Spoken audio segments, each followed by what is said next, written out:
opinions expressed by callers, guests, and hosts do not necessarily reflect those of the Black Talk Radio Network and Black Talk Media Project. Black Talk Radio is new black media for the new millennium.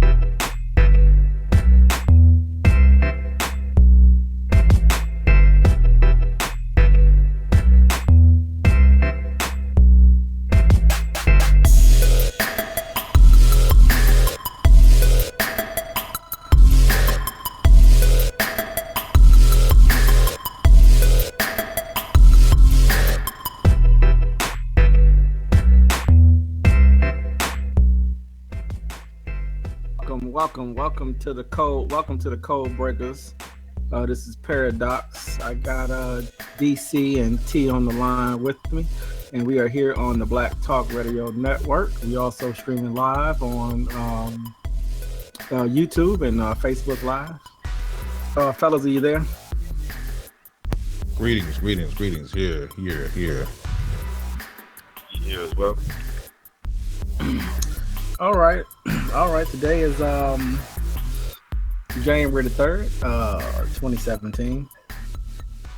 Some of the topics we're going to try to get to today is economic utopia. That is a question mark. Struggles living in the Americas. Military-civilian relationships. Should Africans in the Americas use capitalism on Africans who are suffering? Just did a quick description. Tonight we're going to discuss the only superpower on the planet, the group of people that determines your life and mine, the group of people that went and waged war at a global level in the early 1900s to obtain this power. And so that's just to touch on that. DC, that you have any just initial comments, or T, that you have any initial comments? Another part of that description is they also have used us to build this empire over the last 1,000 years or so. Just want to read a little bit of that description. Do y'all have any initial statements? T, you want to go? No, we can get right into it. Go ahead. Let's go. Let's jump right in. Ready to rock and roll. The initial. I know T was going. T, you can. I know we had some back and forth on using the word economic utopia as far as it being a. Well, I think sort of a loaded statement, I guess. It's not specific enough. So I want you to just kind of express the reason why I left it in there, just to kind of get your view on, why is it such a large topic to discuss? Can we isolate it down to maybe one or two, descriptions or opinions on on what that kind of means, or is it just too much to really just have a conversation with? Definitely, it's a very expansive topic. The thing of it is that if you look at the, I'll just kind of give a quick overview as you stated, but if you look at the definition, there are a couple of different definitions. The one that stood out to me, based upon the English, what has been transcribed out of English into the definitions, which we're using their books, ultimately in their language, which arguably could be made that is mine or yours. But it's a place of ideal perfection, especially in laws, government, and social conditions. That's one of the definitions. But another one is an impractical scheme for social improvement. So I think because a lot of times we throw around justice or economic equality, but based upon what we're seeing out here, is not happening. And I don't. That word utopia is not even really used, and most people would most likely laugh at you or not even take you seriously if you mention the word utopia. So with that being said, I know we had touched on, Paradox and I had touched on an economic utopia. And is that even possible? Obviously, there's a lot of things that fall up under the word utopia, just based on the definition that I gave. And so, based upon those three things that I mentioned, as far as having perfection in laws, government, and social conditions, and we'll throw in economics to that. What are you guys' thoughts on that? Just that expansive idea of a utopia, justice for all.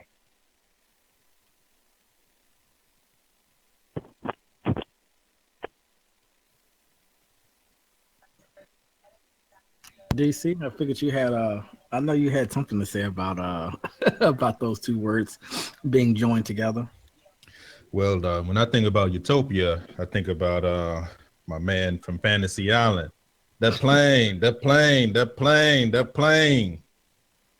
Well, of course, you know, in the system of racism, white supremacy, utopia cannot exist without, and the more I delve into studying how this power was accomplished and the reason why people don't push back on a regular basis, it has a lot to do with the physicality of racism, white supremacy, which then delves into the mindset.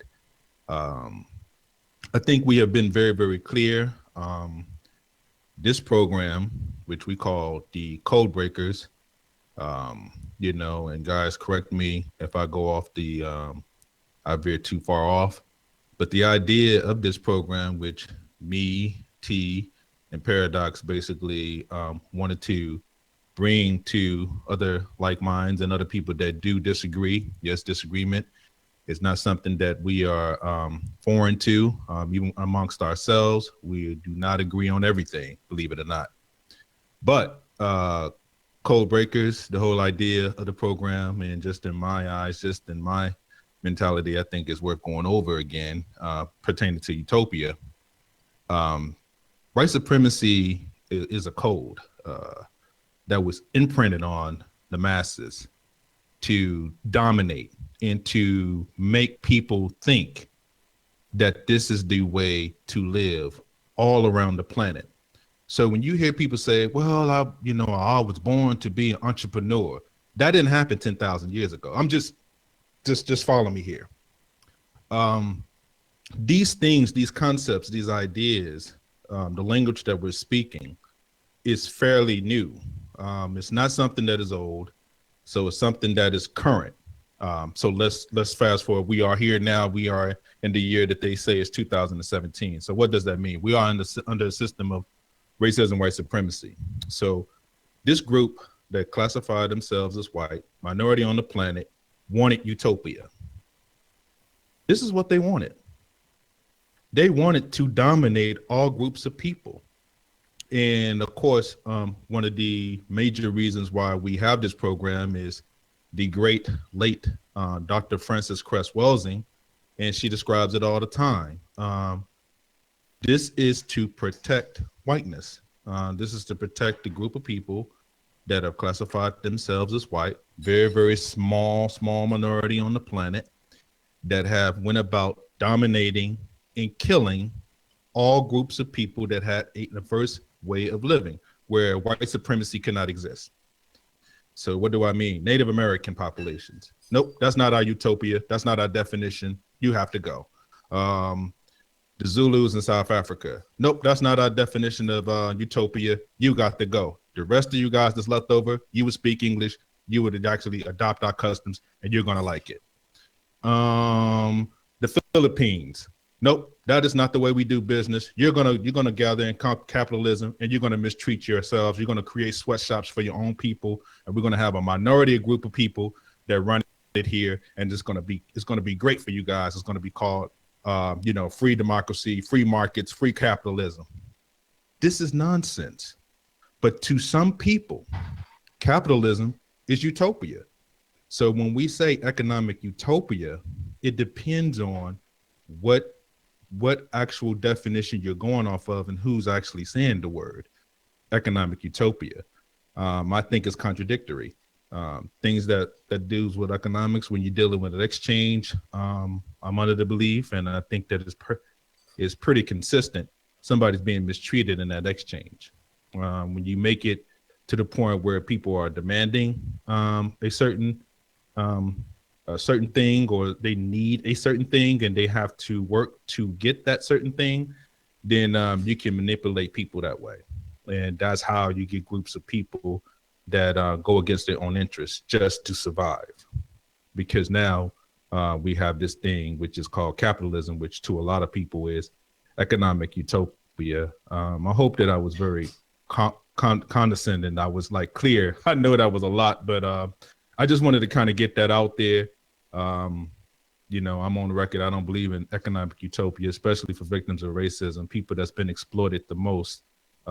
Economic utopia to me is slavery. Utopia, especially for victims of people that's economic utopia. What about democratic utopia? What does that mean? I mean, this has always been, as far as I know, a country that is based off democracy. Well, from an American perspective, we went and fought to spread democracy, right? So we didn't. You and I, our family, everyone in this nation, everyone in the Western world, Canada, all through Europe, we decided to go and fight other people around the planet and say, we have the best system called democracy. So you're going to implement this system. You know, we're going to attack communism. We're going to attack socialism worldwide. You're not going to be able to spread that. That's as far as Russia and other nations. We're going to spread this new system that we think is the best system. It's called democracy. And then we're going to run it through capitalism. And capitalism is so-called free trade, right? Private businesses owning and determining the market. Go ahead, jump on in, sir. This is your wheelhouse. So I mean, from an economic standpoint, I mean, because the thing of it is, the thing about the English language, which, if I'm not mistaken, is probably one of the more recent languages on the planet. I mean, it's a conglomeration of French, Latin, and some Germanic languages, and probably some others in there as well. But each field of, I guess you want to say, people activity, economics being one of them, law being another, has its own lingo. So economics basically has its own dictionary, just like legal law professors or people who are in the legal field have their own language, legalese. So you have different dictionaries for different things. So words you use in common parlance they don't equate to what people use every day. So therein lies some of the trickery. So, and I always touch on language, but look, I'm going to just give you an illustration of what I mean by that. So if we take, something that's used in regular everyday parlance, like the word dollar, right? If we go back to one of the earlier dictionaries in 1856, let's say, and I'm going to give some substance on it, some background, Bouvier's Law Dictionary. If you look at the definition of dollar, it's actually a weights and measures is what it falls under.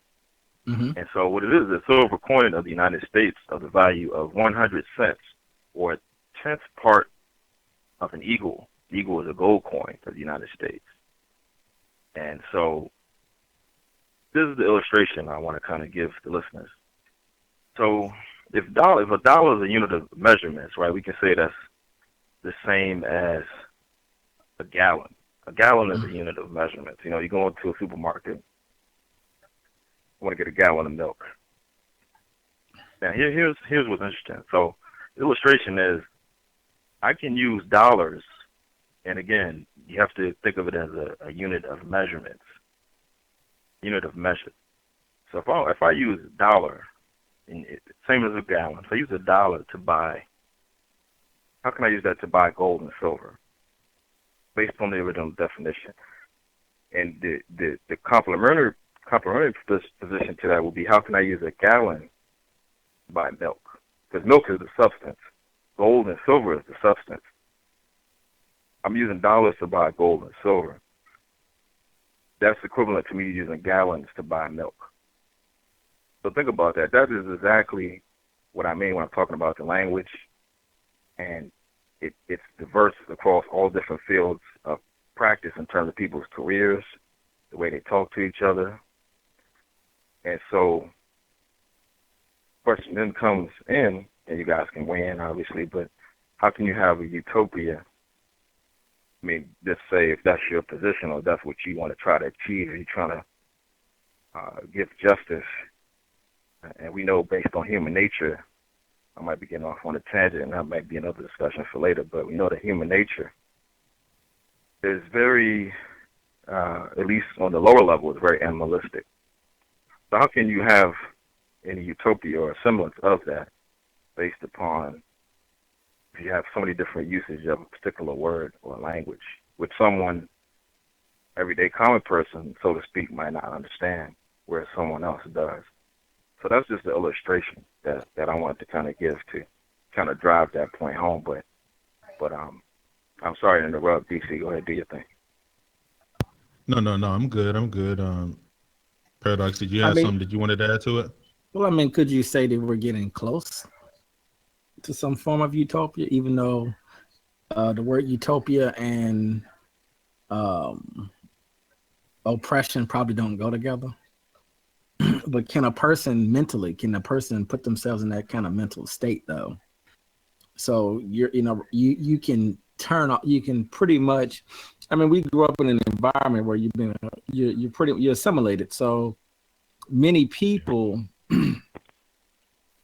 I was wondering, can people put themselves in that state of mind where I use the word successful, or a person that's popular, or a person that's loved, in an environment that's relatively easy. If anyone has ever lived off the land and had to do your own thing, there is a difference in my opinion. There is a difference in stressors, and there's a difference, I think, depending on who you are. So, can a person in this environment who's what someone considers living well, right? So you're not someone, you can find people who I think possibly can put themselves in a mindset where things feel really good for them. And so I was just wondering, maybe not in a literal sense, but can you just in your mind kind of move yourself into a space where you feel like things are pretty perfect for you, at least for a time being. So. Right. I just look at it. I just know that when you're starting to make some money, or you're not necessarily even making money, but if you're starting to whatever you're doing, that you find some sort of physical comfort or spiritual comfort that you're doing, and it puts you in a certain state of mind where it feels like things are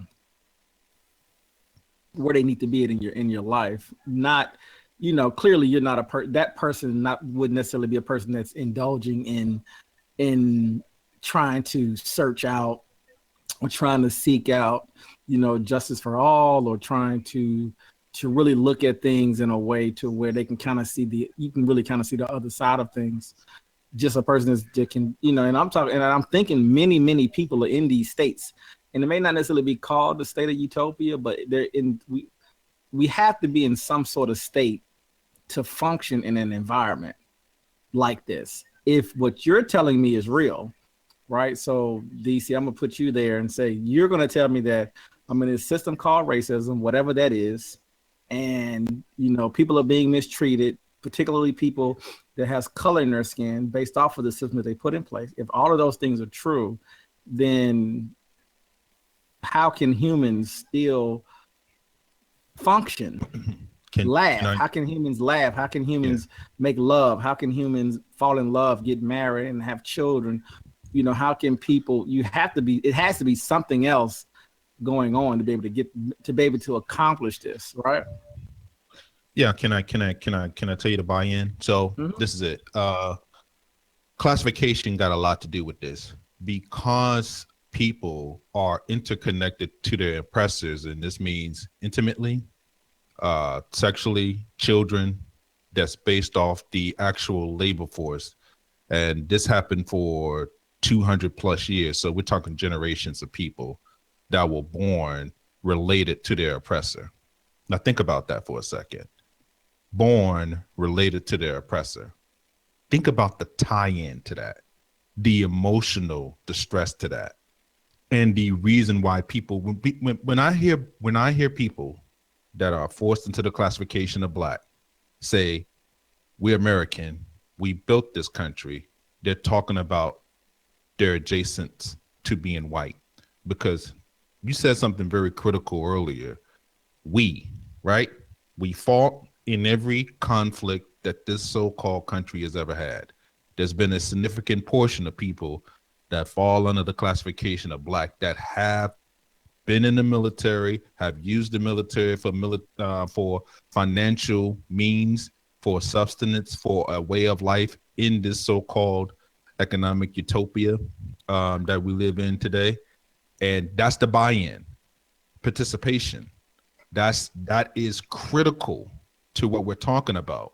See, because if you don't realize the extent of what the system is, we can't actually even begin to talk about it, because really all we're talking about is how we're going to be white in blackface. I mean, that's to me, that's what ends up being the case.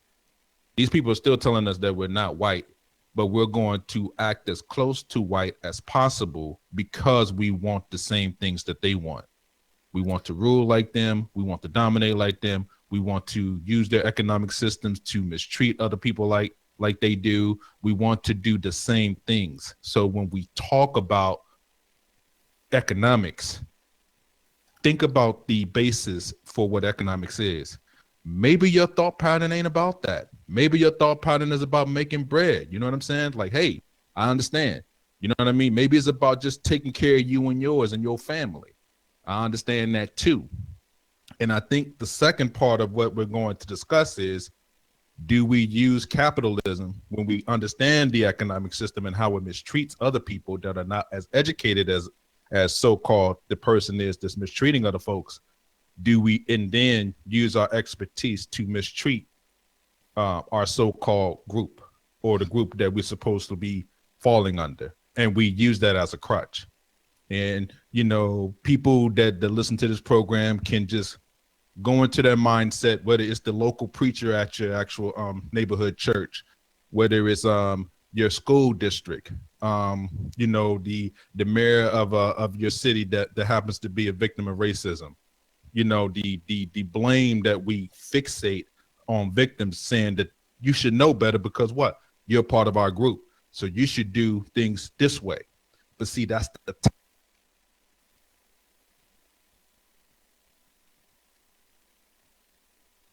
You still there, DC? Did you drop off? Yeah, I think we lost him. Yeah, I see him on the board. But, PG, the PG County commissioner. Remember when he got caught up and they came for him? FBI came for him. Somebody snitched downtown or whatever, in Upper Marlboro. They snitched on him and they told, hey, you know, he got bread at the house. You can go catch him. You know, think about that. And I guarantee you that was somebody that's classified as Black. But here's the thing. You're not telling them nothing that they don't already know. Well, I guess they told us, so it's time to go ahead and pick them up. We can't use them anymore.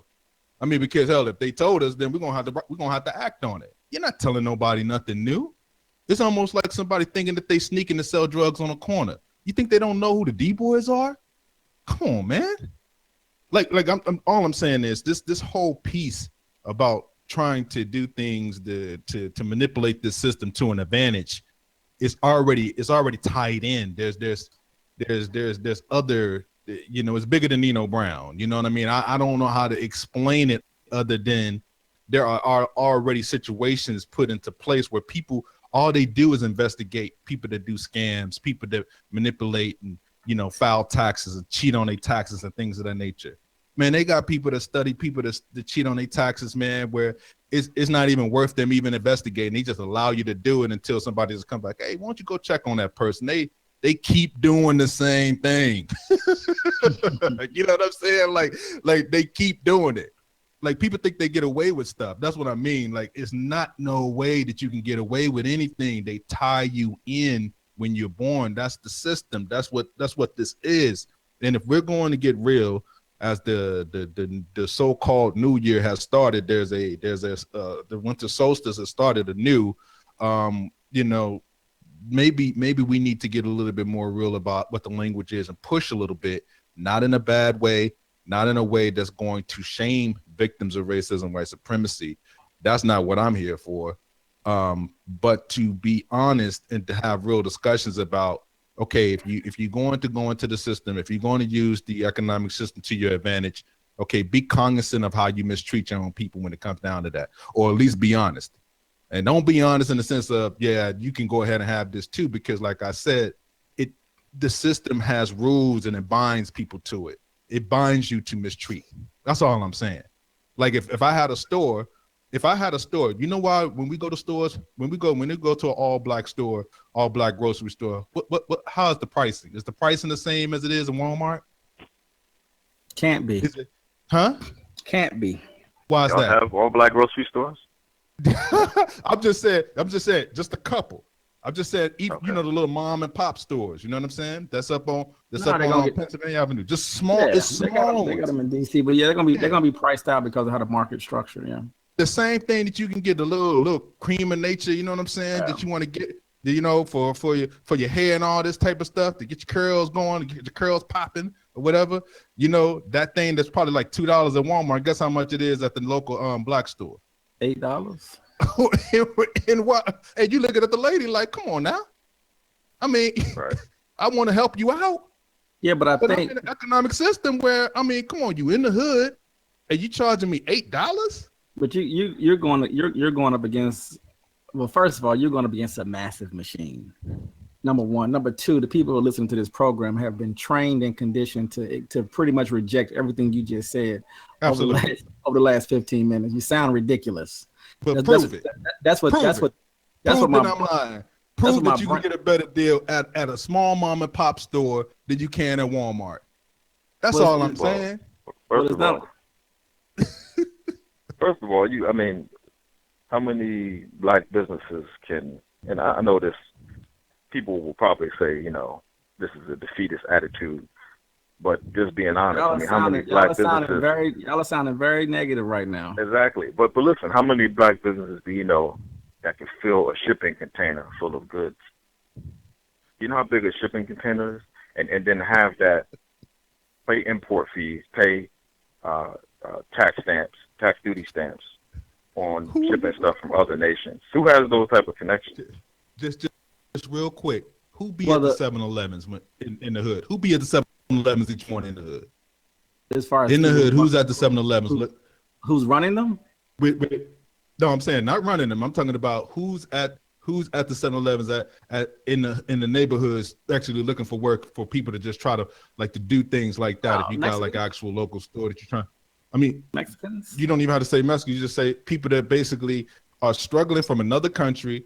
Most likely they speak Spanish. Yeah, we don't know where they're from. So, you know, even when we say Mexicans, it's almost disrespectful. But just the fact Mexicans, that Nicaragua, you would try to negotiate with someone that you know that's undocumented, and they're trying to do things to do what? To survive in this system. See how brutal it is? So you end up becoming part of mistreatment. That's what I'm saying. This system needs that labor. It needs that labor to function, apparently. It won't run without it. It won't run without it. It's always needed pretty much free labor, whatever word you want to use. But 1619 to 1865, there was legal capitalism of basically owning bodies that was sexed out of whiteness. Those children that they had with African mothers, part of tribes that was from the African continent, all over the actual African continent, and actual local tribes here could not be white.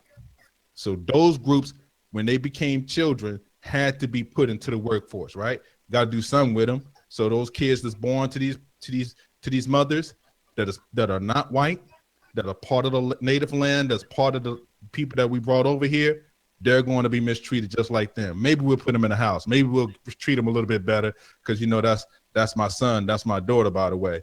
You know what I'm saying? I'm gonna have to stop Junior from sleeping with his half sister. Like stuff like this was going on all the time. Well, the thing is that might even be a bit on a smaller scale when you compare it globally to where the European is able to manage an entire landmass, and they're not doing that.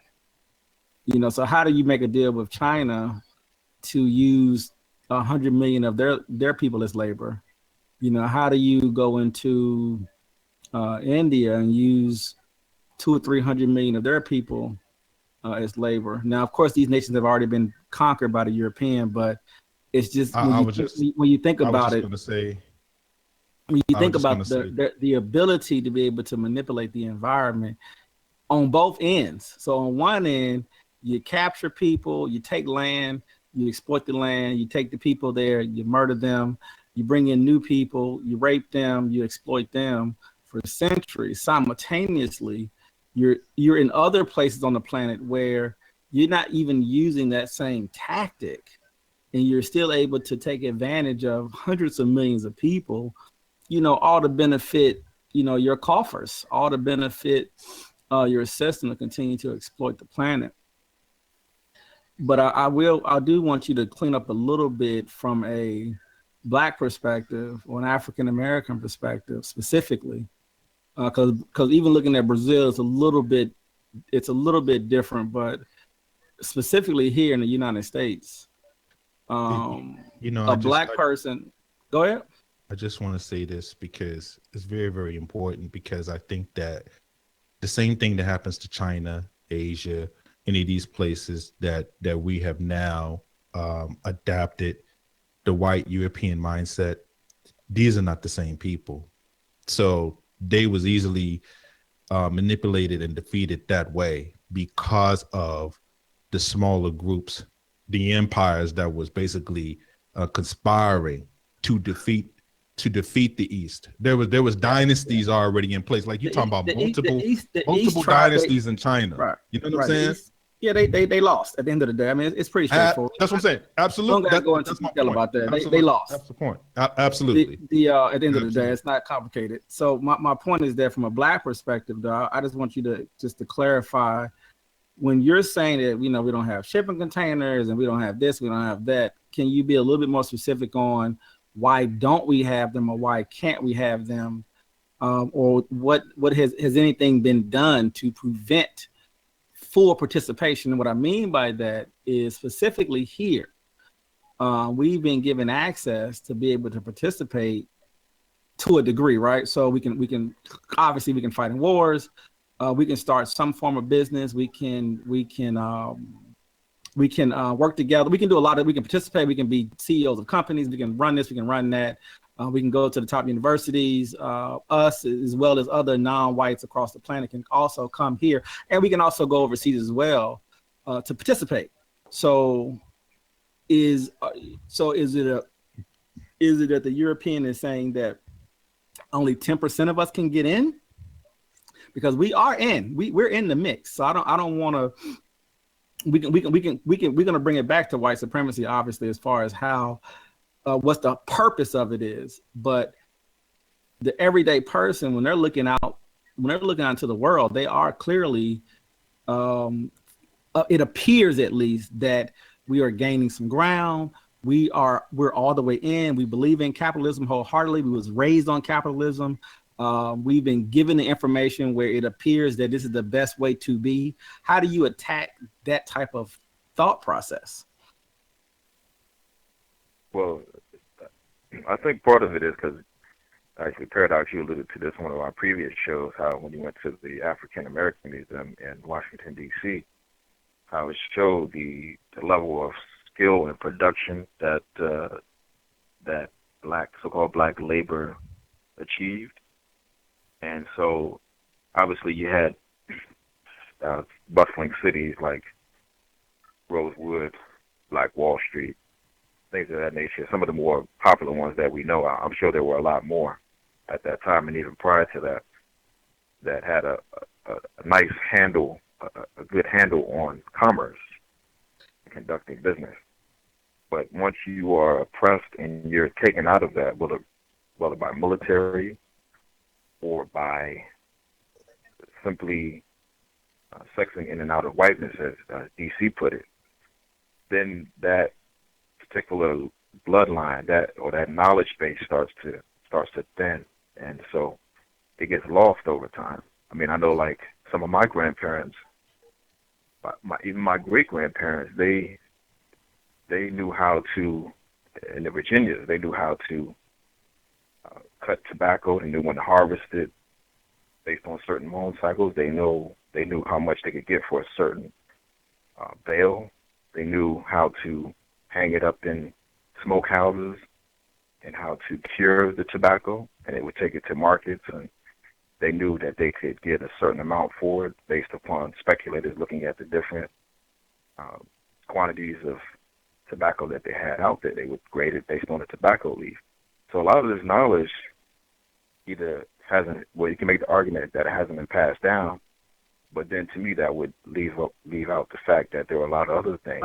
Is that consequential to that? Is that really well, hold up. I know you went back a little bit in time. We have specifically Black people do have rich Black neighborhoods, right? Middle class neighborhoods. We have Black universities producing thousands of experts every year over year for over 100 years. I mean, what do you do with that? You know, we have many millionaires. We have hundreds of Black entrepreneurial conferences for psychology, conferences for this, conferences for that, year over year. We have thousands of organizations to assist and help women, gays, men, children, rich kids, poor kids. So when you're seeing all of that, even though it may be 2%, 3%, 5%, 9% of our particular group, if you want to break us out, how do people? So when you say one thing, it's like, well, I hear you saying that, but what about all these other things that we've been given the rights under their system to be able to do? Because I think the key here is us showing our loyalty to the system. I don't know, maybe not. That's what I was about to say, and that is the main problem, because we do have tie-in. We do have a reason to protect the system that is still mistreating most of us that are classified as not white. So what do you do with that? That is the question. And the other question is, the system itself is mistreating white people as well. How do you deal with that as well? Well, just to address the first question in terms of playing devil's advocate, and a lot of people will have that same thought pattern in terms of saying that we have HBCUs, we have thousands of universities across the nation churning out young Black people who are well trained and edified in these various fields. But how many of those universities teach? And this is another conversation that could be had later, but I think the point should be made. How many of these universities and schools teach a person how to produce anything? I mean, if you go to legal field necessarily, and this is no knock on anybody who's in that field or studying that field, but it doesn't necessarily produce anything in terms of something tangible. I mean, you could argue and say, well, produces justice. That is ultimately the goal, I think. But how many people are learning how to run a bank? Regardless how you feel about how that operates in the system, justly or unjustly, how many people know how to run a shipping line?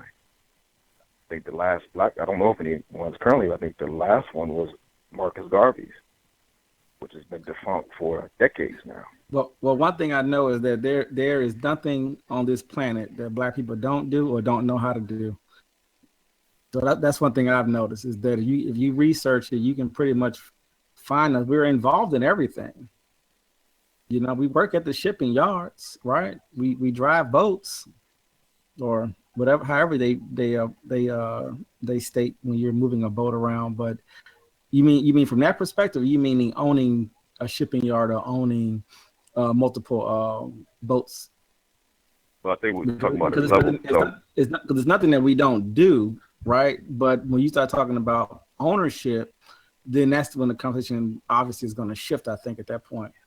I want to contrast what we're talking about up against the word justice, though, and up against the word mistreatment, right? Because living in the environment is what we're all living in the environment, obviously, but the struggles are, well, I'm living in this environment, I'm trying to function, versus trying to fight for justice, or versus trying to stop mistreatment. Because clearly we can spend forever talking about the ins and outs of the system itself and what we've accomplished, and does that even mean anything? And you accomplishing something in an empire designed to exploit human beings, plants, animals, etc.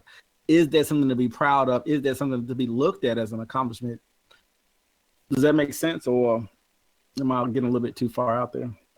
No, I'm going to let DC get on it right quick, but I do want to say that I think we're dealing with levels. So when you say that, you know, people are being exposed, that, you know, they are, well, they might be a captain of a ship, they might deal with. We engineered skyscrapers and everything. It's something that we don't do.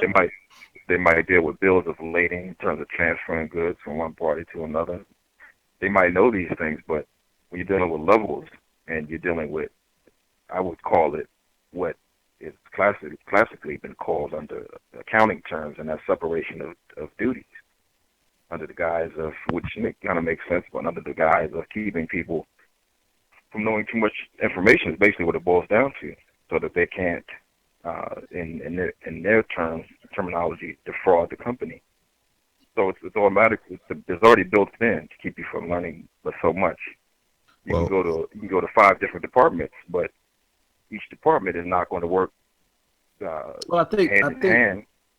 Yeah, and I think when you start drilling into the development or the maturity of a democracy or a capitalist system, that's what we're kind of talking about, because it changes all the time. So historically, things were on a smaller scale at one point, and then now with companies unifying and eating each other and buying each other, and it's on a whole nother scale when it comes to managing things, especially what they call the globalist people who are trying to merge things together. So it's a whole different. It's so many things that are going on just within the structure itself. Can I say something? Yeah, can I? Let me just say something, and right after this, we can. I think there may be some callers, and we can give them the information on how to actually. Well, in fact, you can give them the information on how to actually come on if they want to say anything. Go ahead and make the comment. I'll get. Well, just a quick comment. Back to what you were saying about the tie-in with Black people. I think that the reason why, to white people that are mistreated within this system also, the reason why the white people, and you see the so-called what people will call this is a name calling thing, but it's just for effect, where they would say the redneck is still probably racist or outwardly racist person. It's because racism gives you that. Think about it. It gives you that mental comfort to say, at least I'm not no nigger. Like if you see someone, I think there was a show on Bill Maher where, people was voting against their own interest. And I think this is what's the Pelosi's? I think this is Pelosi's daughter. She does documentaries, right? So she went down south. This is not only down south issue. This is not only a down south issue. This is not only a down south issue. She went to somewhere that was outside of the city, wherever she was located at, and she found some white people that was living impoverished, that's a lot of them, right? So she Millions. went to talk to this. She went to talk to this white person, right? Why would you vote? I don't want to vote for nobody. I mean, Gus T. Shout out to Gus T. Renegade. He made an actual a drop on it. You know, I don't want to vote for no Obama. I ain't voting for no and all the policies that Obama was trying to implement or trying to push through would have benefited this person. But the tie-in, why is this person so comfortable with everything being the way it is when they know that this system doesn't benefit them directly either? It's because of whiteness. Think about it. We talked about it a couple of weeks ago. If whiteness was not so important to these people that classify themselves as white, this country would not exist. Brazil. Don't say it wouldn't exist. It wouldn't exist in the way that we have it now. I mean, because the thing is, without the bottom floor, without having the, and this is shout out to Abolitionist Radio. Please tune in to Black Talk Radio. Them brothers talk about it weekly. Mr. Reed talks about it all the time. Free labor, slavery. The 13th Amendment just moved to the actual prison plantation. That's really what this is. And those people that are in prisons are majority Black people. It's not enough mistreatment of white people that fall into those classes that's going to cause an issue. Because if this was just an economic issue, race wasn't the issue. You know, some people be like, this is not about race. That's nonsense. I was about to say something else. But the reason why this is clearly a race issue is because you have poor people that work against their own interests that will vote for somebody that don't care about them, but it's strictly because they believe in white supremacy. As long as they can dog whistle white supremacy, that's a tie-in, even though it's against their economic interest. That's the reason why you can have white people still being mistreated, because guess what?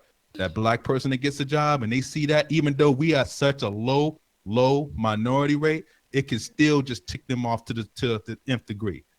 You have Donald Trump in office because of that. Think about that. Donald Trump is in office because of President Obama and the effect that he had on white people, on whiteness, the danger of that, the danger.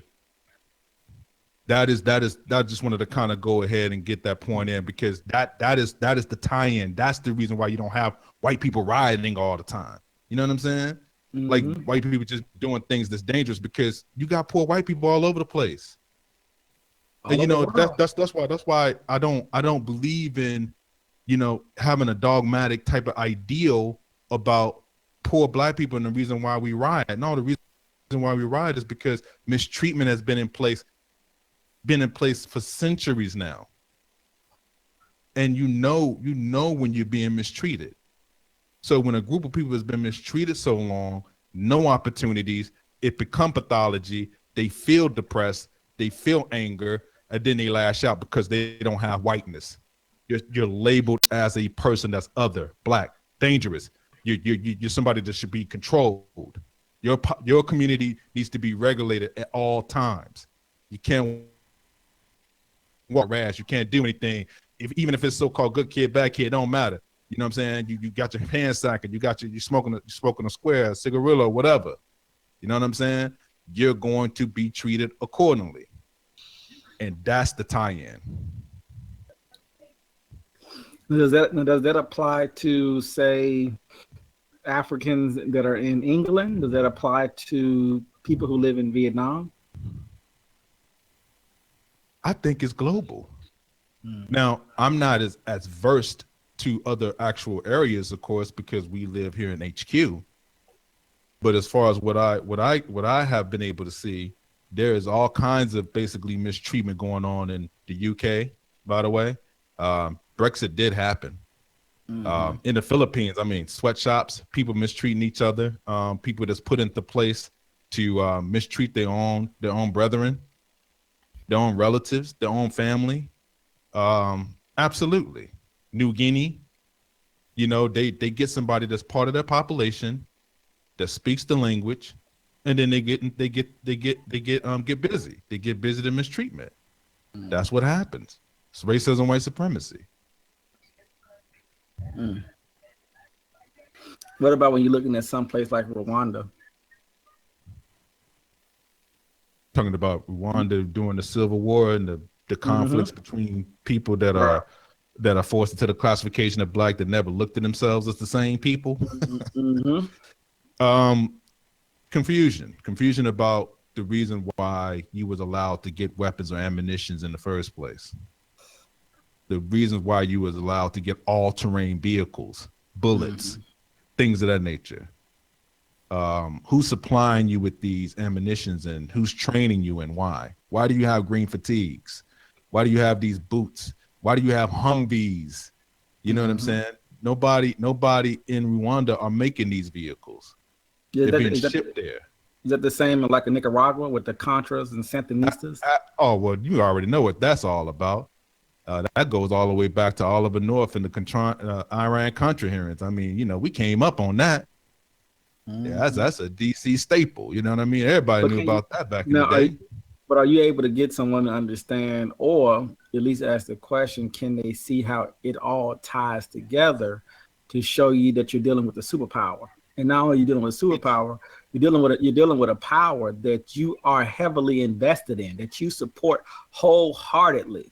Well, the part of breaking the code is that the imprint on you to believe that this is really something that you're doing as anti the system is basically built in to support the system at the same time. So if we're talking about trying to establish, hold up, stay right there. So can you tie that into slavery votes? To slavery votes? Yeah. As far as like prison populations, or are we talking about? I'm talking about during chattel slavery. You had thousands upon thousands of revolts all through the South, all through the Caribbean. We never stopped fighting these people. We never stopped fighting them. We was fighting them in Africa. We was fighting them on the boats, and we was fighting them here continuously for the last 5 centuries. So we've been at war with them, which is strange. It's all strange to me because there's so many different things happening, but we've also been fighting them at the same time. So can you tie in that statement? Them adjusting to slavery votes. There are those of us that fight, and there are those of us that compromise, and there are those of us that stay in the middle and that are neutral, that sit on the sideline and just exist, that try to survive in the system that's set up during their era of living. So that is true. We did have people that revolt, and we still have people that revolt. Hell, we have abolitionist radio. We have code break. I mean, we have people that are constantly trying to bring out content, to bring out new thought, to bring out a new way of looking at the system, to even just allow people to think about it and to wake people up to a certain degree, if you want to call it that. I don't like to use the word conscious because it makes you seem like you high and above anybody. That's not what this is about. This is just about awareness to me. And like I said, we're always open to ideas and different terminologies that may work a little bit better than what we're discussing. I mean, of course, we don't have all the answers because this problem is not solved yet.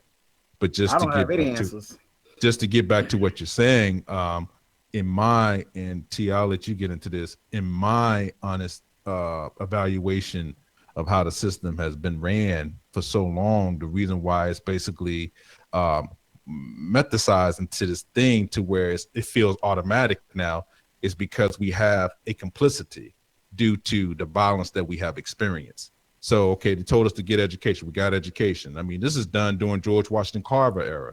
You know, W.E. Du Bois, Booker T. Washington, pull yourself up by the bootstrap. There's examples all over the place. And then, you know, there are things that are done to shut you down because of groups. We already talked about it. Have there always been poor white people here in this country? Had there always been a large population of poor white people? Absolutely. Or who do these people attack the most when they fall under economic strife? Black people. The Ku Klux Klan, right? These are soldiers that got defeated during Civil War, mad as hell. Struggling. And the people that and the people that they hated the most were the people that they said, hey, they was ones protecting slavery. So they wanted to kill all the black people, terrorize. They said, let's go ahead and have a great old time terrorizing black folks here and into infinity, to where basically these people that grew up under this regime are politicians now. So those good old boys that had grandchildren and granddaughters and grandsons, basically upholding the system of racism, white supremacy, those people, which is not too long ago, are still here. They still believe in the system. They still believe that is basically the right way to get to Utopia, by the way. So yeah, it's all tied together, man. It's all tied together. T, what say you, man? I've been talking too much on this, man. Cool. All I would say is, in terms of an economic utopia, I think that's what it comes back to. Based upon how things are currently, in order to even try to achieve that or some semblance of an economic or just a utopia period, it will require lots of death and destruction. So just in that alone, that's an oxymoron. I mean, the fact that you have to commit injustices to produce justice. I mean, isn't that what we've been sold as the essence of democracy? And that's the reason why we are over in other countries with help people at gunpoint. Yeah, we gotta drop drones. We gotta drop drones on innocent kids and babies all across the world to maintain, peace and democracy, and to show them this is the way that we need to live. This is the way that you might have to live in your life. You might have to poison water in this country to get us to move. Just get real. All you have to do is just point out just the hypocrisy of it all. Mm-hmm. We got two callers. If you wanna go ahead and take, we can start with I think 973. If you wanna comment, I'll mute your line. I think you need to hit like pound or star or something to talk. Yeah, star to speak. Are you there? Yes, this is Jersey Girl, but I was just listening. This is my first to your program, so I'm just listening intently. Carry on, gentlemen. Thank you. Thank you. All right, anytime that you want to comment, please feel free to set us straight. Please. Any suggestions are needed within the system.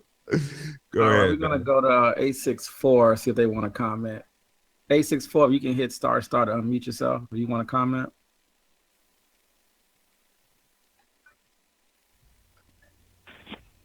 No, sir. I'm enjoying the show. Thank you. Right, calling from South Carolina, the upstate. Oh, thank you. Listening to. All right. DNT, did y'all have any more comments on us? I think we come up on break. We may be getting close. Yeah, you want, we can go ahead and flow in. Do you want to drop the I don't know if did you send the clip over or no? I'm thinking. Yeah, I sent him over. He can. If you wanted to play him now before we go to break. No, it's just we don't have to play them all because we're running short on time. But I would like to play the argument clip from Mr. Fuller when we come back from break. So, Mr. Reed, if you can cue that up on the way when we get back from break, I think it's very very useful for what we're going to discuss. And then we can kind of end it with Dr. Wells's quote at the end of the program. We have time. That sound good? So you want him to just play it and then go to break? Well, if we have time to play it now, we can play it now. But if we can do it on the way back in for break, then we can do it that way. What you think, Mr. Reed? All right, this is the Code Breakers, and we're going to break.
Black Talk Radio Network is made possible in part with help from the Black Talk Media Project, a North Carolina-based nonprofit engaged in the production and distribution of independent digital black media. Find out more by going to blacktalkradionetwork.com or blacktalkmediaproject.org and look for the menu tab, Crowdfunding Black Media. Black Talk Media Project, helping to provide you with new black media for the new millennium.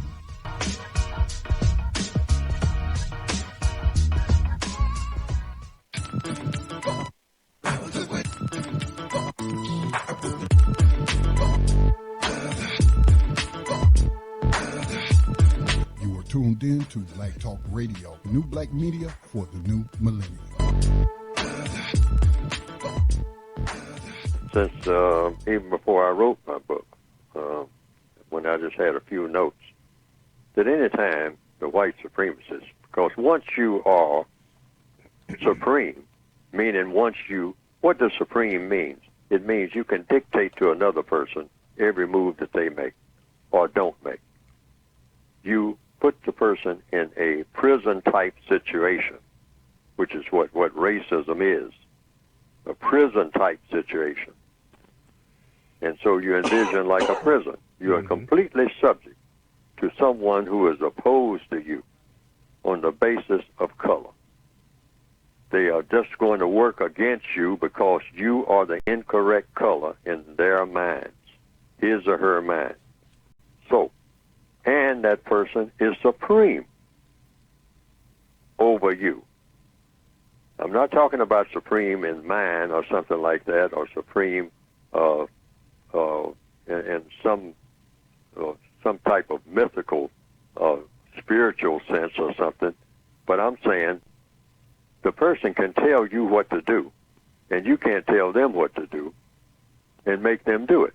But they can tell you what to do and make you do it, and do this all the time. All right? You know, and get away with it, and there's nobody to go to. Nobody to go to when you are yelling and screaming about your condition. There's nobody you can turn to. Now, some people say, well, you turn to your religion and all like that. But if the person keeps doing it, it just means that whatever your religion is hasn't intervened so far, simply because the person keeps doing it.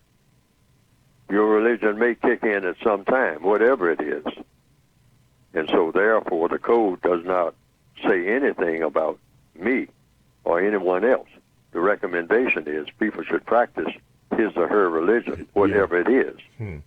But there's no religion that's been proven to be stronger than the religion of white supremacists so far when it comes to non-white people. I've said since even before I wrote my book, when I just had a few notes, and I've written I've come up with a term, a word term, using words again, to handle situations like we have right now. And I call it Victims Guaranteed Qualification. In other words, VGQ. That's how I remember it.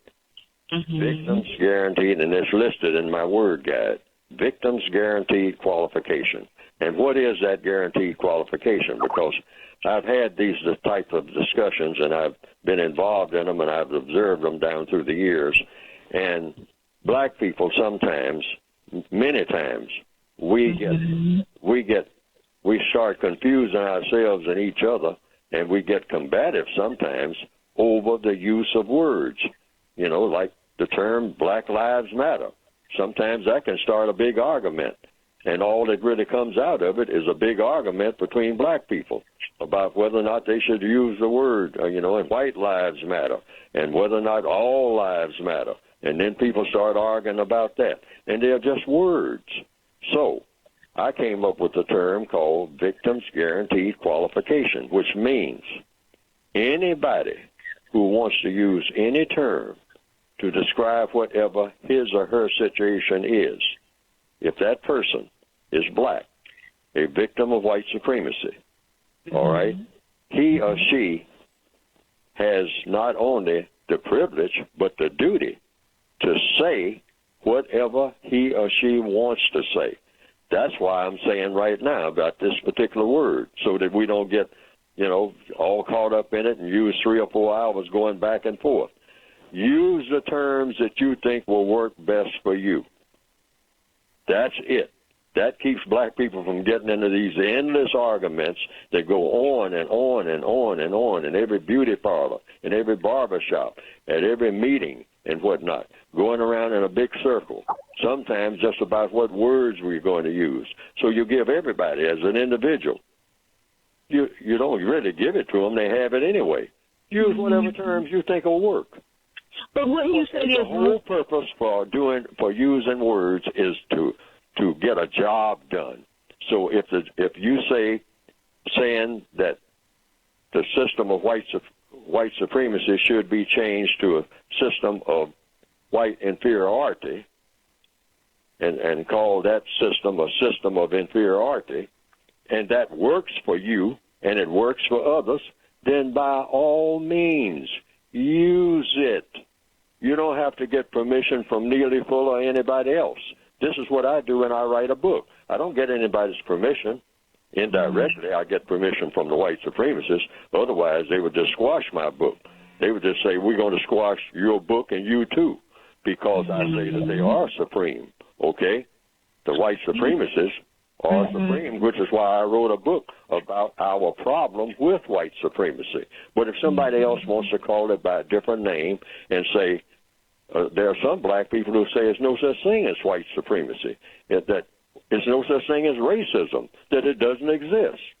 And I don't get into an argument with people about that.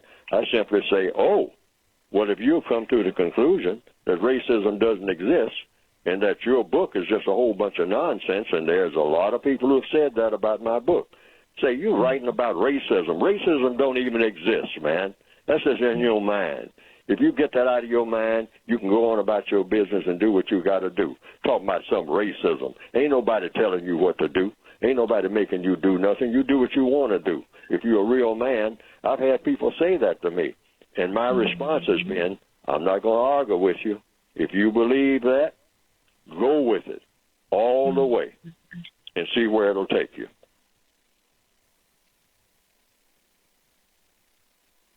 Yeah, Mr. Fuller. He sums it up, boy. It's hard to even respond back to that. I don't even know if I have anything to say.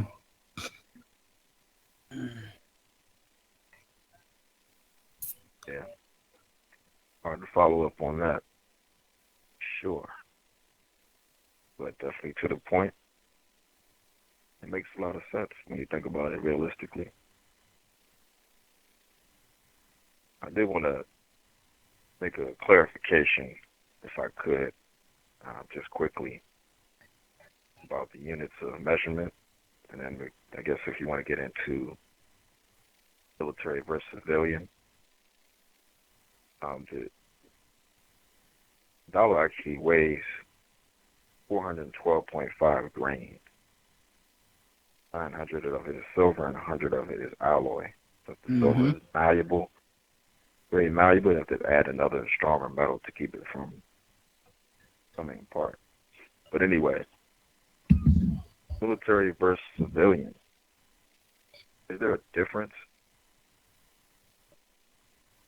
So is there a difference? Is there a difference in this society, in this system? Yeah, I think so. Aren't we constantly under surveillance and some type of threat? Yeah, every day.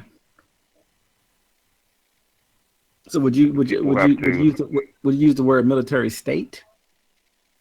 The reason why I use the word civilian and military is just because those are the common words that we obviously use. I know that the military has rules and laws within the structure itself that I don't have a lot of information on.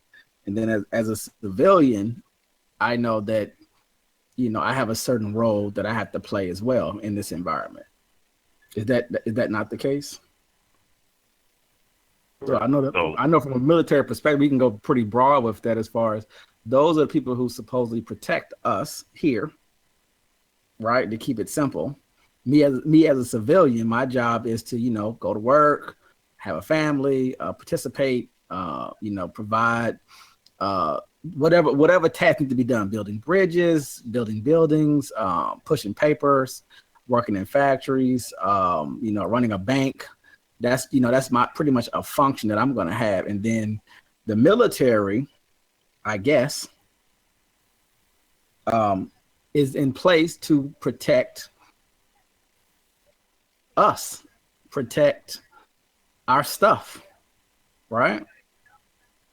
Defensive in some cases, offensive in some cases, show, to stop us from being taken over, I guess. What if you are a civilian, quote unquote, that works in a military installation? If I'm a like a contractor? If I'm another country, right, and I'm invading, I'm not going to, and I'm bombing a government installation, I'm not going to save and not bomb, do some type of surgical strike while I'm only hitting the place where military works in that building. I'm hitting the whole building. So can we honestly make that distinction is what I guess I'm kind of getting at. Okay. So when you're talking about when this country went into what they call Iraq and bombed everything, you mean like that type of situation? Or even Nagasaki or Hiroshima. I mean, again, I don't know. That's why I put it on there. It's just lots of questions that I have going into the 2017 timeframe to kind of look at what does it mean to be, would someone say you're under military rule? Would someone say that there is no difference because they have this thing called the draft and we all are potential soldiers? But as far as, I don't have the skill set. I didn't go to West Point.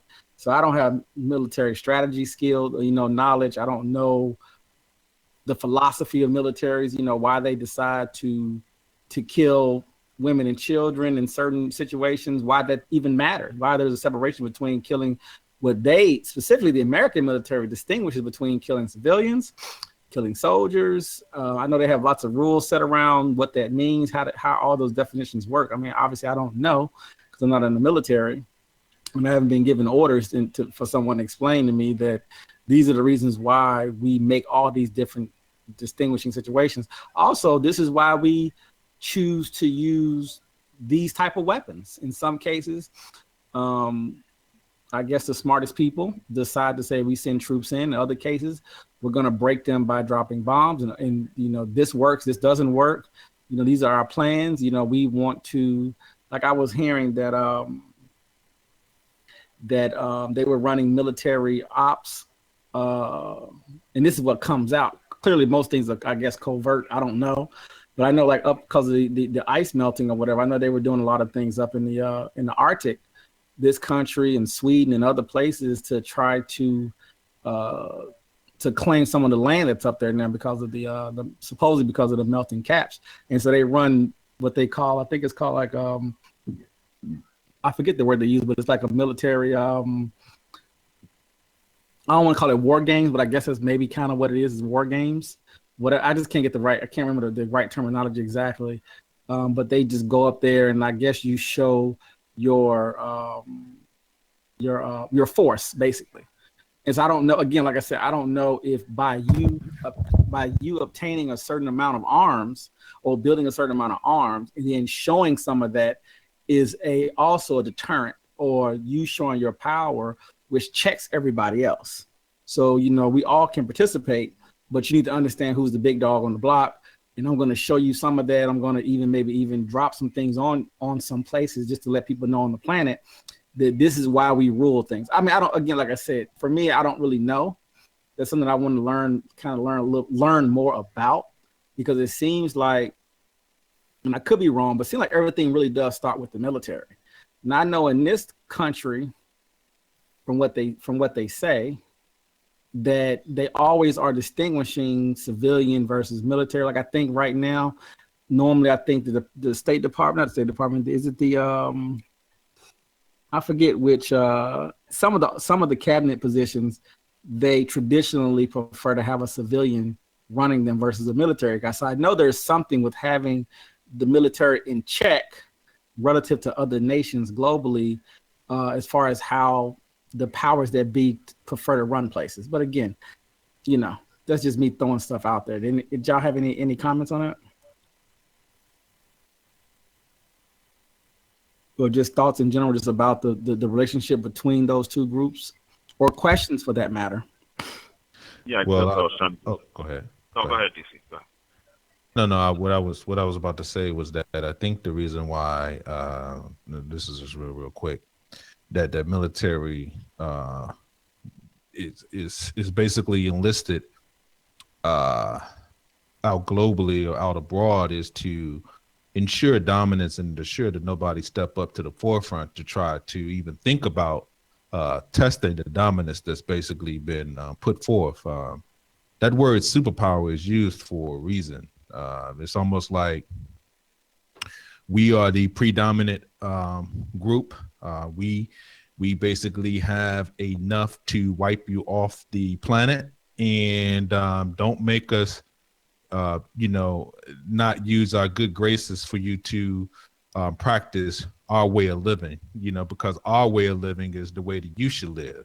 So even though you may have a way of living for thousands and thousands of years, you need to adapt our customs because we have a more peaceful way of existence. Your existence compared to ours is repressive. So if I was a person that look at the so-called American way of life, and then you look at the way people live in so-called Iraq or Iran, especially, during the 70s, they would think that, especially when they come down to women, that is a repressive regime. So very, very, very, very important to, kind of bring up the point that a lot of what military is also is to kind of go back to that word utopia, to kind of imprint a better way of living for other groups of people, even though there may be some resistance to that.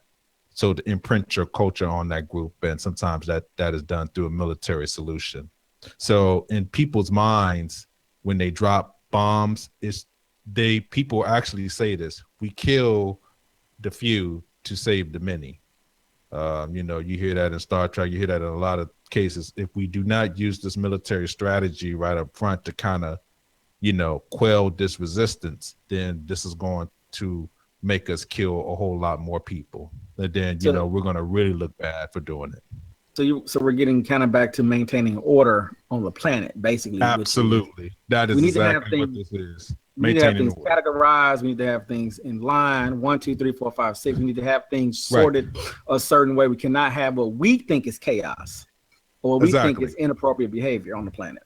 Yeah, or what we believe is mistreatment, or what makes us feel uncomfortable, because no other group can kind of like get enough power to, tie in. So what I'm gonna call anything that, if there's groups, other countries that agree with this Islamic religion, or the whole group that gets together and try to get a military strategy like the U.S., because to them this is what they have to do to preserve their culture. They think that it's a holy war. Then we need to snuff out that group, and we need to call it something. Oh, let's call it terrorism. That's right. Let's call it terrorism, and then everybody's going to agree with us because, of course, we're the superpower. We provide all the weapons, we provide all ammunition, and we got people that are classified as black over here in this particular country that are actually part of that religion that fight in our militaries. So how did that even make sense? I do know that white people do feel, or they know, or they study Islam because they fit they're from what the TV says, there's over 1 billion Muslims, and that's growing. And that the European feels threatened by their system or their way of life. So with all of the suppression that they've done, right?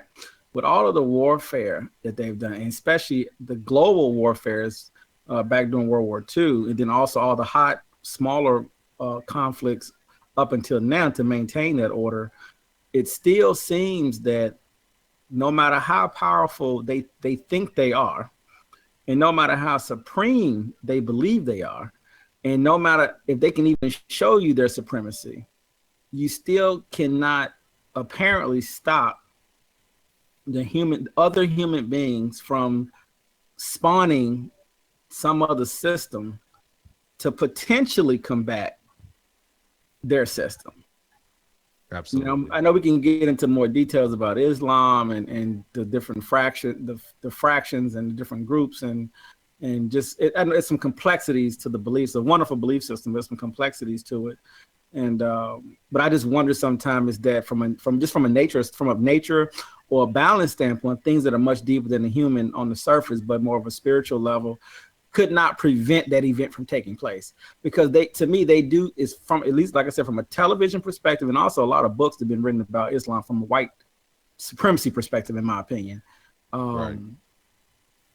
Basically white people trying to explain or condition whites to be anti regardless, right, by any means. Matter of fact, back to Dr. Welsing in her theory on genetic annihilation, you can see that if you were a white person, it could look pretty threatening out there to you, right? You got these folks with color coming from the South. Even though you tried to exterminate them, you couldn't genetically. They mixed in with Southern Europeans, and that since you're running from color, their color is still there. The indigenous bloodlines in this land, that color is still there. You couldn't run from that. You couldn't outgrow other humans on the planet, right? So your population growth now, even though they control our growth, specifically the African American in America, but as far as the rest of the planet's growth, the continent of Africa is going to be over 1 billion people, et cetera. But when you look at the Islamic faith, we're talking about 1.5 billion and growing. That has to seem like a threat to them. And so that has to be a connection between that and them going back to the Middle East. The French, the English, the Germans, the Americans, the Russians are all back in the Middle East. When you really think about it, they're all in there, right? Russia's reestablishing its military base in Syria, did it a year ago. You got the French bombing Libya, et cetera. They got all their spies over there. They got the whole thing. The machine is basically on, and I do wonder, is it a combination of not only their genetics as far as them trying to maintain their color, the most extreme, and then as well their belief system, right? So if I'm not mistaken, historically, they use Catholicism, Christianity, Protestants, whatever the names they put on these beliefs. They've used those belief systems to infiltrate the planet. It's one of their major tactics, over the centuries. And even though non-whites infuse their ancient faiths with their faiths, and obviously you have a combination of both in many areas on the planet, you have this thing, Islam, who's been fighting against Christianity for 1,500 years? I guess, maybe longer, maybe less. I don't know the exact timeline on that. So but the growth of it. Now we can get into the why, the hows and the whys, and their own slavery issue with Africa, et cetera, which is we can have a whole nother discussion about that. But regardless of that, just looking at the European from a threat perspective. And the reason why I was going to bringing it up is just because, will they leverage the black person in America to fight against Islam? Now I know that we have black troops clearly fighting against Islam, but will there be a continued effort to ensure our loyalty to whiteness and our assistance going up against Islam, say over the next 100, 200 years or so? Just a random thought. Would y'all have anything on that before we get to the next question? Well, just one more thing, and we can move on to the next part of this. The power that somebody exudes, and when it becomes a certain issue, and somebody feels like that power needs to be neutralized, that's the reason why the military has to always be into play. No such thing as a peaceful resolution when you got guns and bombs and militaries and drones and peace things is force, of that nature. right. That's what I'm saying. Peace it's is a force situation. Peace is right. There's no such thing as it. It doesn't exist. I have to imprint on you my dominance physically, and then you basically accept my terms at that time, if you're resistant to them. Mm-hmm. But if you already know that you stand no chance to resistance, then you'll bend anyway. So then I can send my my economic hitmen, so to speak, into your country, and we could do our business that way. Set up shop. Yes, sir. Yes, sir. So I'm gonna T, did you have anything? Just a question. Has anyone ever heard of a radicalized Christian? Just a question. Nat Turner. They say he was I'm radicalized. talking about a modern day. That term. I don't think that exists, because at that particular time, Christianity, when it was radicalized, and we talked about it earlier, there was violent resistance through preachers. Denmark VC, we do have somebody on from South Carolina. Shout out to South Carolina. And Nat Turner in particular, VA, Southampton VA, did use Christianity in revolutionary terms. But of course, there was, pushback against that kind of resistance, and a lot of death. And we practiced the only way that we learned how to practice, and that was by making the church into something else, where the revolutionary aspect is not there, and that the joy of the afterlife is here. I think kind of going off into what I meant by that is, like, right now what we see is we hear radicalized Muslims, right? But yep. But are the people who are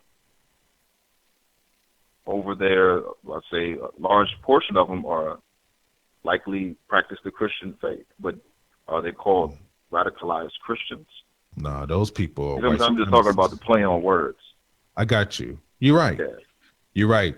But anytime that you have a flag and you have some people that have like military soldiers in churches, what's that guy's name? A televangelist, Fire and Brimstone, John Hagee. You guys remember him? Yeah. That was on TVN from back in the day, kind of like a Fire and Brimstone preacher. He used to always talk about how the military need to go and stomp out, the demonic Al Qaeda and all this type of stuff. So you got that preached from the pulpit. They call it Christianity, but Christianity now is preaching white supremacy. Well, I would just say Christianity is really more, I think, probably bottom up than top down now. I think white supremacy, or the European empire, the superpower, is the religion, and it dictates. Right. It seemed like they swapped roles over the last century or so. Where the religion is, and again, secretly it could be anything. Obviously, I'm just talking about on the surface.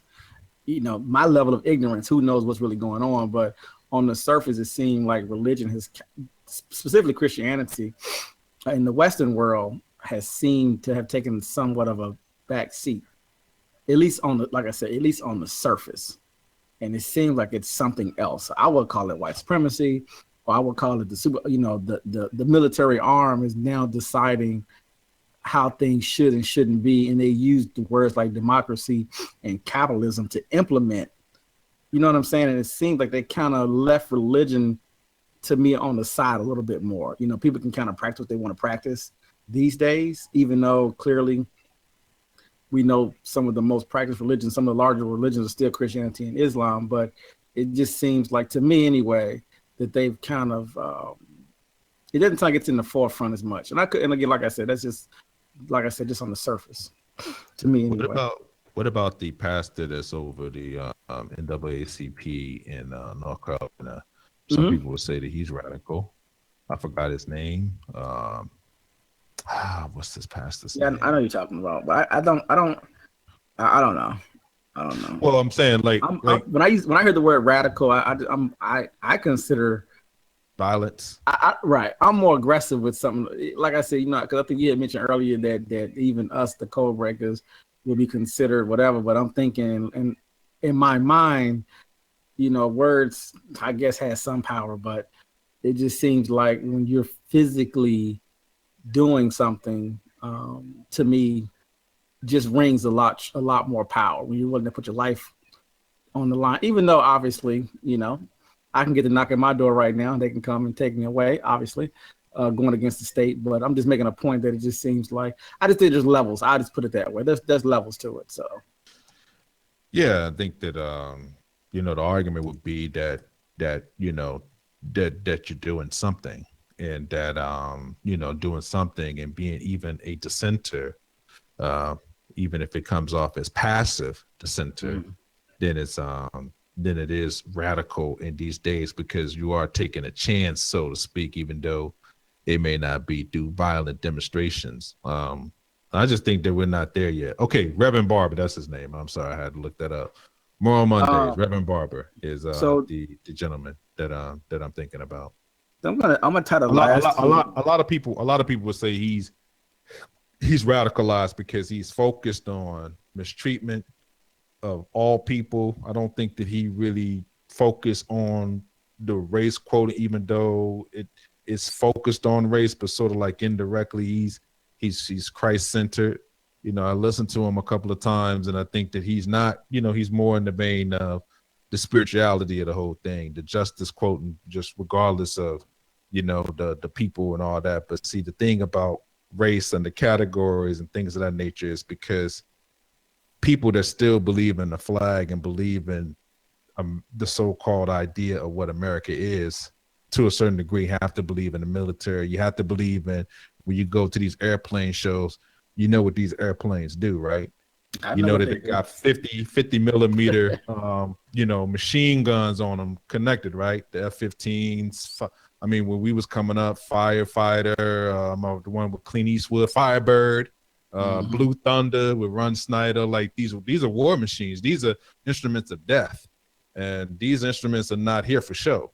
I mean, you know, we can have fun. We can go to the parade. We can see the, you know, the fireworks and stuff like that. But at the end of it, bombs do burst in air. You know what I'm saying? To know that our flag is still there. So that means people are dying and sacrificing for, you know, what I would deem the empire, racism, white supremacy. Yeah. So the idea of trying to extract justice from so much death on the other back end of it, the real end of it, is kind of difficult to grasp, because when you look at it from a different lens, that's what we're looking at. And then, you know, to kind of go deeper to what Mr. Fuller was saying about supreme, I know a lot of people hate that word because supreme means that if you're supreme, then there's something that's inferior.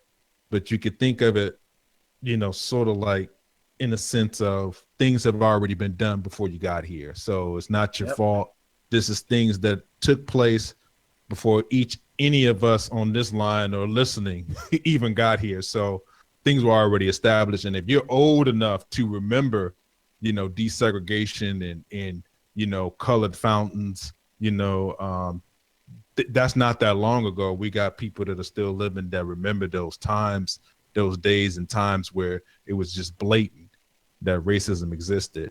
And that doesn't go away because some kind of laws have been enacted. That particular thing pervades itself and kind of hides and is hidden underneath this country with the biggest sin of building this particular country. Slaves built this country. Slaves continue to build this country. And that has never been dealt with. That has never been clearly abolished. So that's the reason why this particular country is still dealing with the injustices that it deals with to this very day. And it seems like the word race, they define all the words, and they define race as something totally different than what we're even talking about.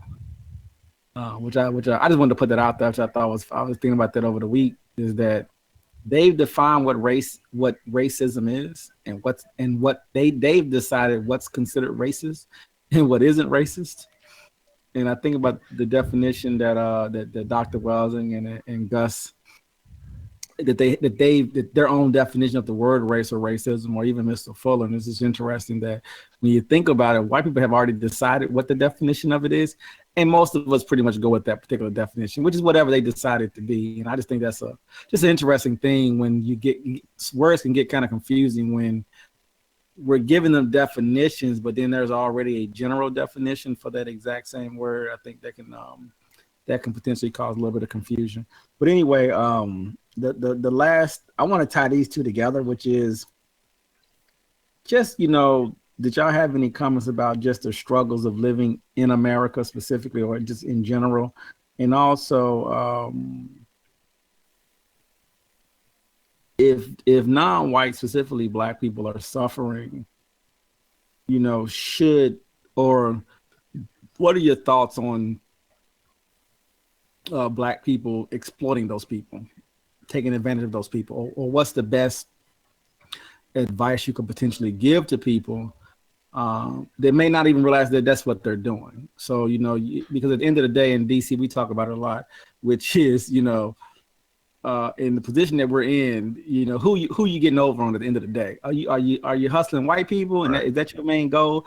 Is to get money out of their pockets, out them Jews' pockets, out them Arabs' pockets, out them Indians' pockets, out those Hispanic pockets, or do you find it just easy to take advantage of your own people? Because the things that you're saying if you were saying to somebody else, they look at you like you're crazy. Are some of us who are suffering the most suckers? And the reason why not to be disrespectful to anybody who obviously don't have the economics there, but I do know that when you don't have anything, when you don't have anything in a capitalist system, and every inch of many people is to try to obtain some sort of finance, you tend to open yourself up and you become very vulnerable. And I mean, I've experienced it. I'm sure most people on this call have experienced where, you need some money. You're vulnerable. You don't want to look at it like that. You want to be a man, you want to be a woman, you want to do X, Y, and Z. But, somebody's talking good to you and the money just comes out of your pocket. And that could be the folks at the church. That could be anybody. Now, clearly white folks are robbing us already.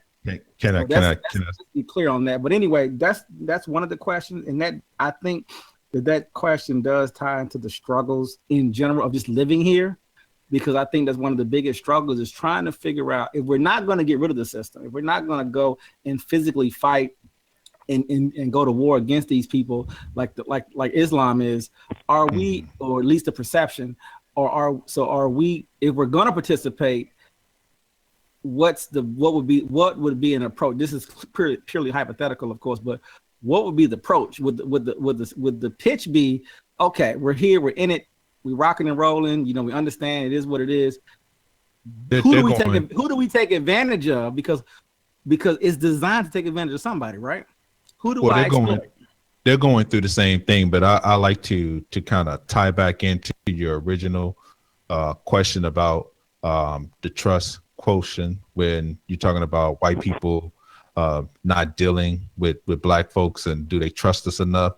If you don't trust a person that was born of a white mother from Kansas, the non-white person was not born or tied to slavery, but clearly the person was designated to the black race by force by the history of this particular country, raised by white grandparents, Yale educated, Harvard educated, married a wife that was Harvard educated. And if you don't trust this particular individual, I don't know what trust you're going to have from someone that's from Southeast DC, Capitol Heights, Maryland, Baltimore, Maryland, Park Heights. I mean, I don't know who you're going to trust if you can't trust this particular person that found their destination under the classification of being a black person. If there was a black person that was going to be president of the United States, that person would be Barack Hussein Obama. You can't make up a better candidate than that. Like literally. You know what I'm saying? Friends with white people, grew up around white folks his whole life, been around white people. So, that's the tie-in right there. Experience whiteness until, he couldn't be white anymore, being exposed to the outside world, and had to finally, get in touch with his so-called blackness his way. I don't know how you tie into the trust factor when that particular person is not trusted on a wide scale. I mean, good enough to be represented as president, but I don't think that there was a trust factor when it came down to President Obama, even the people or the so-called white people that worked for him. I mean, I think that they did sabotaging of him also, his message, his ideals, not looking out for him in the best way, not allowing him to help out the group that he's been forced to represent. He is so-called the first African-American president that will be on the books. That will be something that will go down in history. Yeah, that's my deal. I don't think that we understand the grasp of what the system means and what it means to be white. Like what it means to be white, the reason why white people hold on to that whole classification even. You know, like I said, it's 2017 so-called, and people are still calling each other white when that really don't have a definition. I mean, white is more vague than blackness. Blackness has always been somebody to me that's been mixed with African bloodline, Native American bloodline, and European ancestry. That's always been a black person to me. So even somebody like Barack Obama, President Barack Obama still, that's the beginning of blackness. That's where it begins. He's just the first generation black person. You know what I'm saying? His father wasn't black, but he is. His father is from the tribe, one of the tribes in Africa, from Kenya. I mean, you know, his father falls in, but technically he never experienced blackness in the way that his son did. So it's that kind of tricky history that kind of, you know, colors this situation, and the reason why we don't have an agreement on how to solve the system, how to attack it. You know, even if there was a situation where a group of us got together and decided to do things that were anti the system, whether it's something that we're trying to get together to do participation, you know, a boycott, which is a participation tie-in, you know, there's not enough people that believe in the same thing because we have different experiences, different holds into this particular system, which makes it very, very difficult. So, you know, I think that what Mr. Fuller says is very, very important to remember, to stop arguments with other black people, people that are classified as black, victims of racism. You have to allow people to get their suggestions in. Even if you disagree, just disagree with whatever their idea is. Be respectful, because you're dealing with another victim of racism, white supremacy, as much as you can be if there's no kind of physical danger. If you're just exchanging views, even no matter how crazy their view is or you think their view is, it may be crazy what you're saying, just as crazy as what you're saying to this particular person. And both of you guys believe in racism. That has happened. Or you believe that racism exists, but you have different philosophy of how to combat it or how to think about it. So, you know, we understand how difficult it is to get to a place of even just not letting arguments. And I know that people, you know, have seen, you know, things online in the conscious community where we have allowed arguments to kind of take over the message. Are we here to help black people, or we're not here to help black people, or are we here to feed our ego and fill our pockets with money and mistreat those that need help the most? Like, how are we any better than the people that has basically oppressed us for hundreds and hundreds of years? You know, are we trying to end white supremacy, or are we trying to live off the mistreatment that white supremacy has shown us how to basically implement so thoroughly? That's some of the things that we need to think about. And this is not judgment, because, you know, there is a responsibility when you have ears, when you have people that listen to you and that trust you because they're vulnerable. You know, there should be some kind of responsibility when that is the case, in my eyes, you know, because if you're dealing with the people that need help the most, we just need to stop mistreating those people first. They're the most vulnerable of us in our group. You know, the chain is not as strong as the weakest link. So, you know, that's part of it. Regardless of whatever we think, you know, these people ain't me, but that's wrong. That's the wrong way to look at it. Because if we all fall into the classification of black, guess what? When you deal with that white racist or that white race soldier, when they come upon you and they had dealt with you or dealt with a group, dealt with our group before, and they have a certain belief system, then they would treat you as such. They don't care that you're a lawyer. They don't care that you're a doctor. They don't care if you're president of the United States. I mean, President Obama had a beer summit with was he a college cop? Was he even a? I don't know. What I'm saying, but what was he even a? He was like a university police, I think. Yeah. I mean, he wasn't even like. I mean, come on now. Young the too. President of the United States. Mm-hmm. I mean, come on now. And this is your professor. This is your professor that you're protecting that was mistreated, and they're gonna. Hey, I think it's best for you to go ahead and do this beer summit because we're trying to show good face and trying to heal race relations in this country. That's ridiculous. I won't say anything else because it will become name calling, so I'm gonna leave it alone. What kind of beer were they drinking? I'm not messing with y'all. It was real fuzzy, man. It was that dark beer, that dark beer. They were really sipping, man. I'm like, come on. Stout. Some stout. Yeah. Oh, it was a German. It was a German beer. A German beer. Yeah. But see, that's going back to DC. That's the seduction of white supremacy. Is that no matter how much you try to help out your fellow people, it can still be construed as you're not really helping. They can turn it into a session of name calling, and typically the thing will be, well, what are you going to do about it? That typically be the answer. It might not be in those particular words, but that'll be the sentiment. They say, well, you're just talking, you're not doing anything about it. So let me go over here and do my thing, and you do your thing.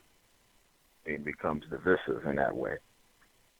And so I think it would be best to try to find some type of common ground. I mean, even in our suffering, we can't find common ground, and that statement to me says a lot. Even if because there's different levels of suffering. You say, well, my suffering is not like yours, and that goes back to the phrase which you ain't from the hood. You ain't from the hood. Yeah, destination blackness. Right. You ain't from the hood for real. You ain't from the hood. Man. What you talking about? You don't know nothing about this, man. We better move around, playboy. It's just our disagreements. Where you have somebody that's so-called respected in the so-called conscious community, and I think everybody that listen would know who I'm talking about. But I respect this man. I respect the man that he was even talking to. Sometimes, they veer off and get into ego, but there are some constructive things that are said, but people get confused because we pay attention to personality more so than how the message can be constructive and how the message can work for Black people as a whole, or even work for me as a Black person that's within the system, and what can I do to help. But if you get caught up into the dogma of it all and the personality, then we backtrack, and then we go back into name calling, and then name calling becomes what we do throughout the day. I mean, these are not debates that people are having. These are debates to see who can name call the best. I mean, it's just this don't become about ridding ourselves of the system of racism, white supremacy. We're not serious about doing that yet. We still are in the process of getting to a point where we need to get sick and tired, and maybe it needs to extend to a point where it become more brutal. And I think as the economic system collapses on white people, when it becomes a little bit more brutal for us, then it becomes more prevalent because we are deemed the group that's supposed to be mistreated the most. So then we're going to feel it double fold. So if the jobs tighten up, then, of course, Black people are going to be the last to be hired at, and we're going to feel the full effect of that. Or, if the economy starts to shorten up, then those groups that deal with each other already are going to be even more constricted. And the groups of people are going to isolate themselves and be more with their own group. Maybe that needs to happen for us to get the picture that, racism, white supremacy is something that is, it's a group phenomenon. And that for us to try to get into the right mindset of trying to combat this system, maybe that's what needs to take place. All right, well, this is the Code Breakers. We can be reached, or you can see us on blacktalkradionetwork.com. Go to Code Breakers. Definitely download our podcast. We are live every first and third Tuesdays from 9 p.m. to 11 p.m. You can always obviously reach us at 1-866-510-9025. You want to call in to the program. We can also be reached on, I believe, what are we? Code Breakers 191 on Twitter. Code Breakers _1865 on Instagram. You can obviously find us on Facebook and YouTube as well under Black Talk Radio. I think you can also email us at codebreakers1999@gmail.com. And if you had any questions or concerns, just hit us up on any of the social media stuff, and we can hit us up and let us know if you have any disagreements about what we said, or if we off track, or you have any ideas about how to get the information out better. I mean, we all look for improvement. I mean, we're just trying to help out and give our little bit as much as possible, share our views on what the system of racism is and how we view it. And hopefully, it's all about breaking code at the end of the day. That's right. We appreciate our callers from Jersey and from South Carolina as well, hanging in with us. Absolutely. But you are right about that. Definitely let us know. Recommend some books to us. Send us some links.